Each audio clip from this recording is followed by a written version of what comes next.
Evangelho segundo São Lucas, capítulo 23. Jesus diante de Pilatos e diante de Herodes. Levantou-se a sessão e conduziram Jesus diante de Pilatos e puseram-se a acusá-lo.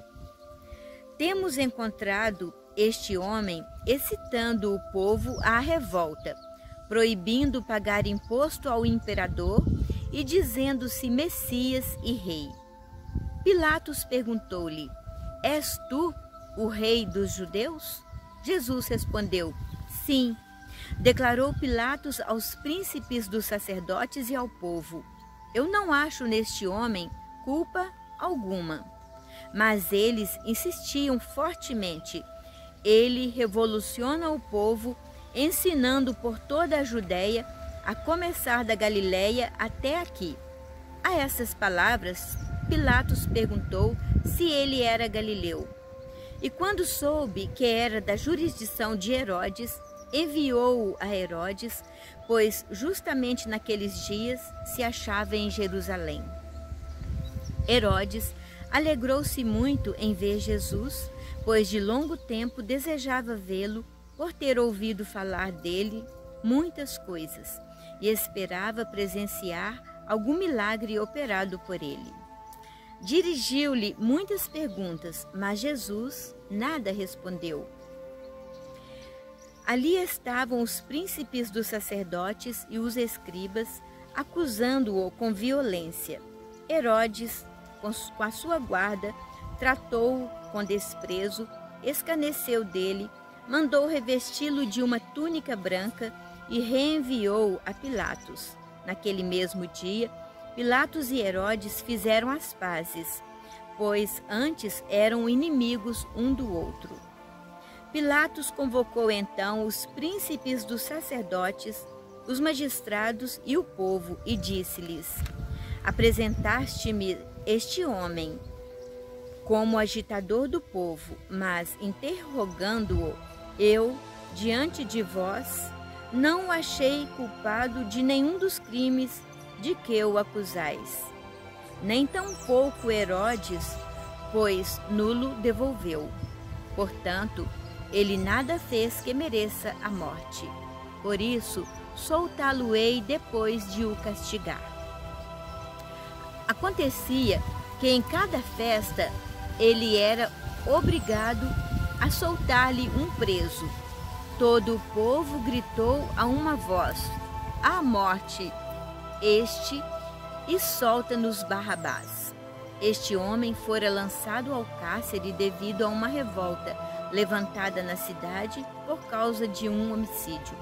Pilatos, porém, querendo soltar Jesus, falou-lhes de novo, mas eles vociferavam: Crucifica-o, crucifica-o. Pela terceira vez, Pilatos ainda interveio. Mas que mal fez ele então? Não achei nele nada que mereça a morte. Irei, portanto, castigá-lo e depois o soltarei. Mas eles estavam reclamando em altas vozes que fosse crucificado, e os seus clamores recrudesciam. Pilatos pronunciou então a sentença que lhes satisfazia o desejo. Soltou-lhes aquele que eles reclamavam e que havia sido lançado ao cárcere por causa do homicídio e da revolta, e entregou Jesus à vontade deles. Caminho da cruz. Enquanto o conduziam, detiveram um certo Simão de Cirene, que voltava do campo, e impuseram-lhe a cruz para que a carregasse atrás de Jesus. Seguia-o uma grande multidão de povo e de mulheres que batiam no peito e o lamentavam. Voltando-se para elas, Jesus disse: Filhas de Jerusalém, não choreis sobre mim, mas chorai sobre vós mesmas e sobre vossos filhos. Porque virão dias em que se dirá: Felizes as estéreis, os ventres que não geraram e os peitos que não amamentaram. Então dirão aos montes: caí sobre nós, e aos outeiros: cobri-nos. Porque, se eles fazem isto ao lenho verde, que acontecerá ao seco? Eram conduzidos ao mesmo tempo 2 malfeitores para serem mortos com Jesus. Chegados que foram ao lugar chamado Calvário, ali o crucificaram, como também os ladrões, um à direita e outro à esquerda. E Jesus dizia: Pai, perdoa-lhes, porque não sabem o que fazem. Eles dividiram as suas vestes e as sortearam. A multidão conservava-se lá e observava. Os príncipes dos sacerdotes escarneciam de Jesus, dizendo: salvou a outros, que se salve a si próprio, se é o Cristo, o escolhido de Deus.